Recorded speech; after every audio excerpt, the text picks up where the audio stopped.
एक और क्रॉच पर्वत का दावा कर्नाटक में किया जाता है, लेकिन ज्यादातर ग्रंथों में पर्वत की दिशा उत्तर बताई गई है। इस आधार पर इसी क्रॉच पर्वत को सही माना जाता है।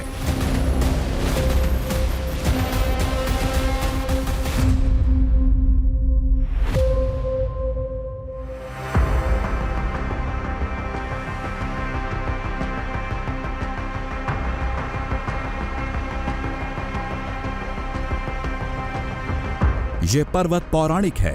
महाबली की इस प्रतिमा को भी इसके एक साक्ष्य के तौर पर पेश किया जाता है। अहम ये मूर्ति नहीं, मूर्ति का स्थान था। कहानी संजीवनी बूटी की थी।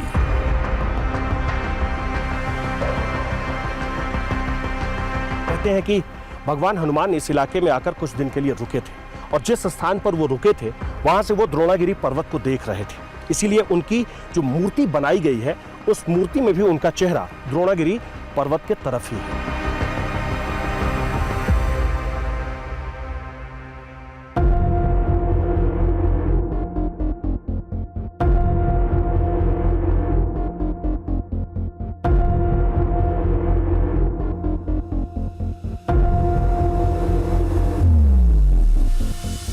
चलिए मान लेते हैं कि हर कहानी सच थी, तो इससे क्या होने वाला था? इससे दावा सच तो नहीं हो जाता। ऊपर गर्भगृह में रखी शिला कुमार कार्तिकेय की अस्थियां हैं, ये तो साबित नहीं होता। तस्वीर तभी साफ होगी जब हम उसे देखेंगे।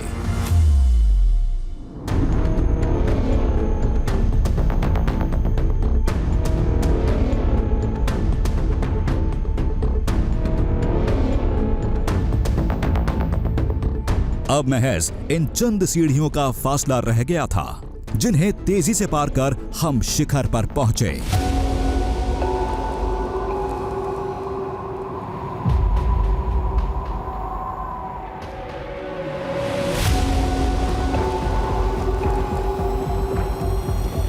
शिखर पर पहुंचते ही उस अलौकिक शिला का पता पूछा। अस्थि वाली मूर्ति कहाँ रखी हुई है? ये भैया सामने पे है ना। ये सामने। फिर तेजी से गर्भगृह की तरफ बढ़े।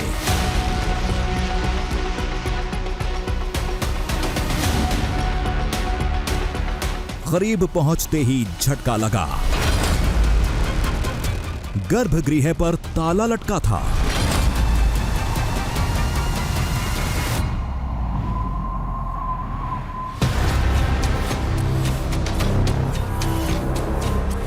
आरती हो चुकी थी। कपाट कुछ देर बाद खुलेंगे।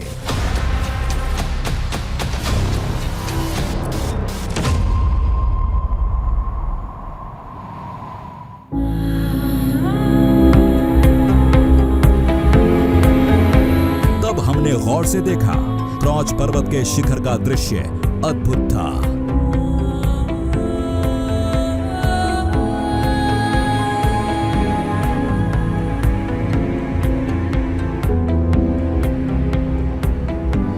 चारों तरफ बर्फ से लदे पहाड़, दूर दूर केवल पर्वत और शिखर का नजारा।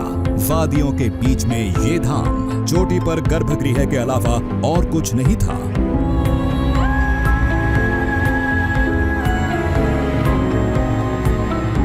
अस्थि वाली शिला अंदर थी, गर्भगृह बंद था, तो लोग बाहर से ही अपनी आस्था जता रहे थे।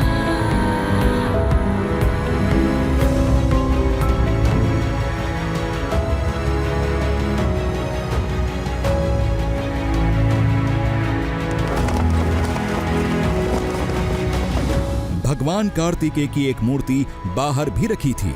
लोग फिलहाल यहीं से दर्शन करके लौट रहे थे, लेकिन हमें पट खुलने का इंतजार था।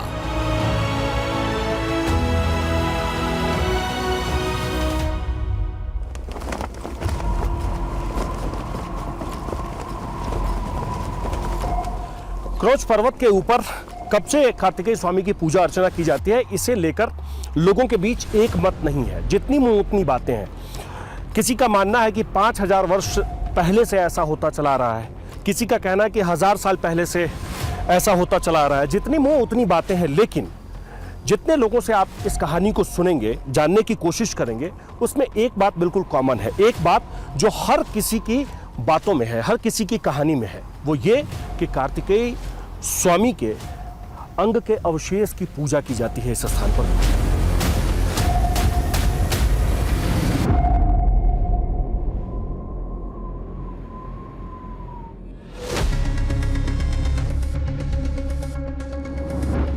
स्थानीय इतिहास के मुताबिक अस्थियों का पता पास के गांव के लोगों ने लगाया था, वो भी आज से 5000 साल पहले, यानी महाभारत काल में। तब से माना जाता है कि इस गर्भगृह में जो शिला बंद है उसमें कुमार कार्तिकेय की अस्थियों के अवशेष हैं। मंदिर में जो मूर्ति है वो भगवान कार्तिकेय के अंग का अवशेष है, भगवान के अंग का अवशेष है, ऐसा आप लोग भी मानते हैं? बिल्कुल, ये मान्यता है कि ये जो है भगवान के ही अंग का अवशेष यहाँ पे है। तभी शिखर पर एक हलचल हुई। मालूम चला कि गर्भगृह खुल चुका है। हम तेजी से उधर बढ़े और गर्भगृह में दाखिल हो गए।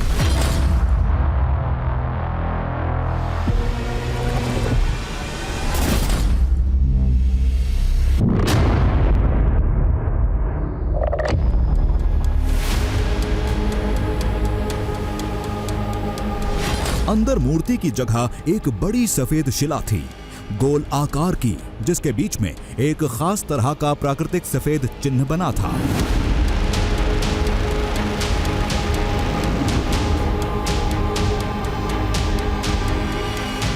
दावे के मुताबिक यही वो पौराणिक पत्थर था जिसमें कुमार कार्तिकेय की अस्थियों के अवशेष दबे हैं।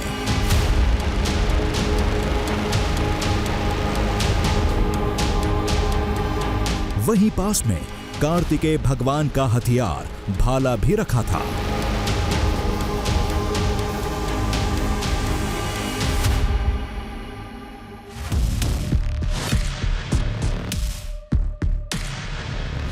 जो मंदिर है उस मंदिर का ये गर्भगृह है।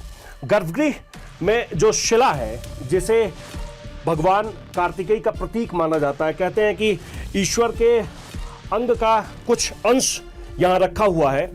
ऐसा कहते हैं कि ये जो शिला है, इसी शिला को भगवान कार्तिकेय की अस्थि का अवशेष बताया जाता है और उसी रूप में पूजा की जाती है। वैसे जब आप इसे देखेंगे तो देखने पर किसी मूर्ति की तरह नहीं लगती है, ऐसा बिल्कुल भी नहीं लगता है कि किसी ईश्वर की मूर्ति है, लेकिन ये जो शिला रूप में आप देख रहे हैं बिल्कुल सफेद है। इसे ही कहते हैं कि ये भगवान कार्तिकेय की अस्थि का अंश है। ऐसा मानते हैं कि अंग का जो अवशेष है वो यहीं कार्तिकेय छोड़ कर गए थे। तब से लेकर आज तक इस स्थान पर क्रोच पर्वत के ऊपर इसकी पूजा अर्चना की जाती है।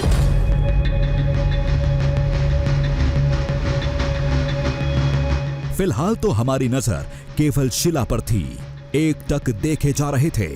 दावे के मुताबिक इसका सीधा नाता भगवान से था। लोग यही मानते हैं कि इस शिला में दबे अस्थियों के अवशेष के रूप में भगवान कार्तिकेय का वास आज भी इस शिखर पर है।